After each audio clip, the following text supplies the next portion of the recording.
To the channel nursing tutorials by Pradeep Kaur. तो जैसा कि हमने लास्ट वीडियो में फार्माकोकाइनेटिक्स की बेसिक इंट्रोडक्शन पढ़ी थी, so let's start with the first type of pharmacokinetics, that is absorption. तो एब्जॉर्प्शन होती क्या है? It is the movement of drug from the site of administration to the systemic circulation. कि site of administration से लेके drug systemic circulation तक कैसे पहुंच रही है, उस प्रोसेस को हम बोलेंगे एब्जॉर्प्शन।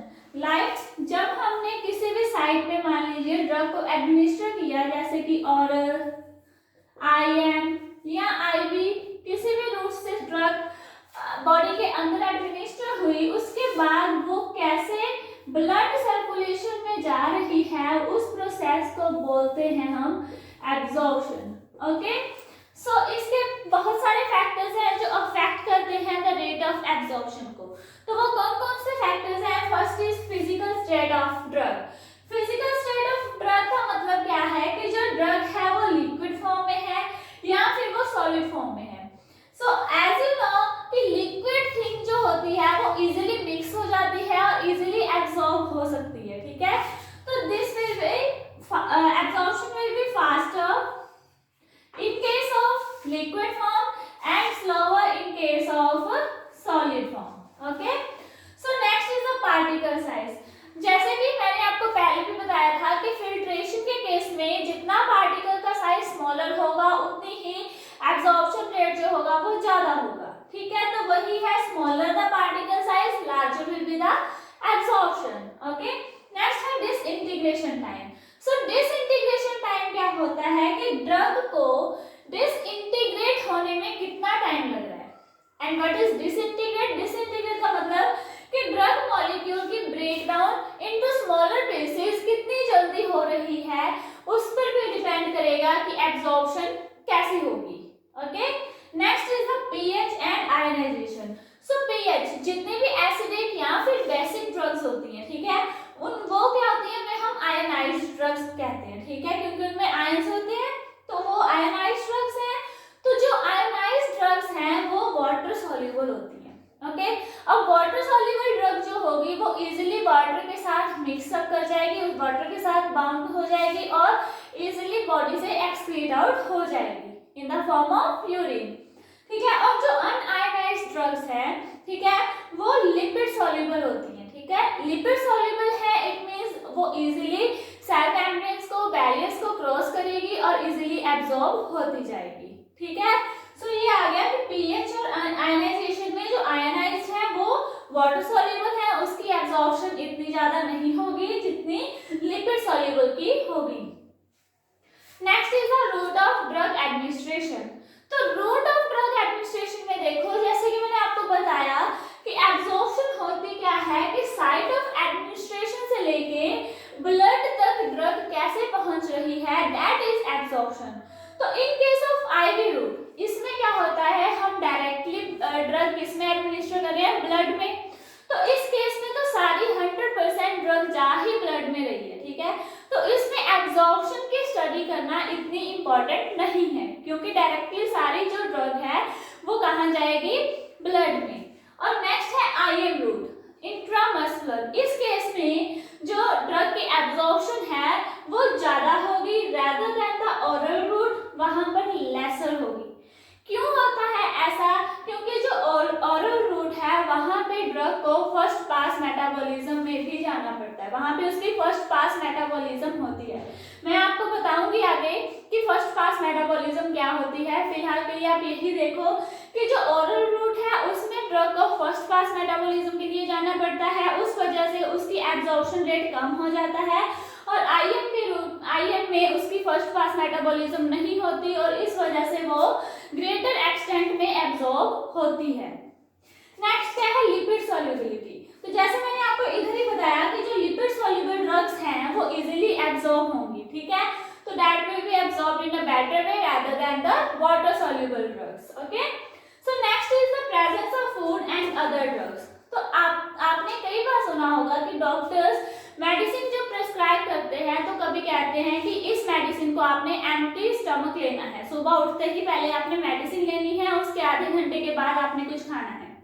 ऐसा क्यों होता है? क्योंकि कई बार क्या होता है, जब प्रेजेंस ऑफ फूड होती है, फूड प्रेजेंट है, तो उसकी वजह से कई बार कोई ड्रग जो होती है वो अच्छी तरह से एब्जॉर्ब नहीं हो पाती, ठीक है। तो या फिर अगर कोई और ड्रग के साथ हम उस ड्रग को ले लेते हैं तब भी वो उसकी एब्जॉर्प्शन क्या है, इंटरफियर हो सकती है, ठीक है।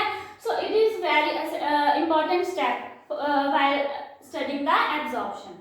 Next is the area of absorbing surface, कि हमारे जो जहां पे ड्रग ने एब्जॉर्ब होना है वो एरिया कितना है। अब जितना ज्यादा एरिया होगा उतनी ही ज्यादा उसकी एब्जॉर्प्शन होगी, है ना। तो जैसे कि जो हमारी स्मॉल इंटेस्टाइन है उसका एरिया सबसे ज्यादा है, तो मोस्ट ऑफ द ड्रग जो हम ऑरली लेते हैं वो कहाँ पे एब्जॉर्ब होती है, स्मॉल इंटेस्टाइन में। तभी मैंने बताया larger the surface area greater will be the absorption. Next है डिजीजेस। डिजीजेस में जैसे कि मान लीजिए किसी पर्सन को गैस्ट्रोएंटेराइटिस है, ठीक है, गैस्ट्रोएंटेराइटिस है, दैट मींस उसको क्या होगा, इंक्रीज्ड पेरिस्टाल्सिस मूवमेंट, ठीक है। पेरिस्टाल्सिस मूवमेंट अगर इंक्रीज होगी पेशेंट की तो जो ड्रग है वो ज्यादा टाइम के लिए उसकी स्मॉल इंटेस्टाइन में स्टे नहीं कर पाएगी, वो जल्दी जल्दी क्या होगी, एक्सक्रीट आउट हो जाएगी, तो उस वजह से उसका एब्जॉर्प्शन रेट कम हो जाता है। rather than अगर पर्सन जो है उसको कोई डिजीज नहीं है, उसकी पेरिस्टाल्सिस मूवमेंट ठीक है, उसकी जो इंटेस्टाइनल लाइनिंग है वो ठीक है, तो तब जो एब्जॉर्प्शन रेट है वो इजीली अच्छा होता है।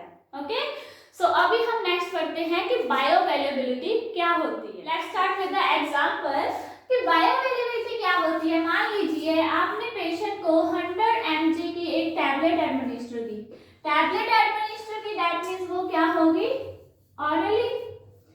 तो जब वो पेशेंट ऑरली मेडिसिन लेगा तो सबसे पहले वो लीवर के थ्रू होते हुए जाएगी, तो लीवर के थ्रू जब होगी तो उस ड्रग की क्या होगी, पहले मेटाबॉलिज्म।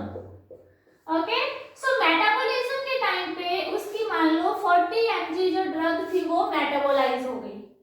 तो अब जो ड्रग ब्लड सर्कुलेशन में एंटर करेगी वो कितनी करेगी, 60 mg। तो अब इसका मतलब क्या हुआ कि उस ड्रग की बायोअवेलेबिलिटी कितनी है, 60%।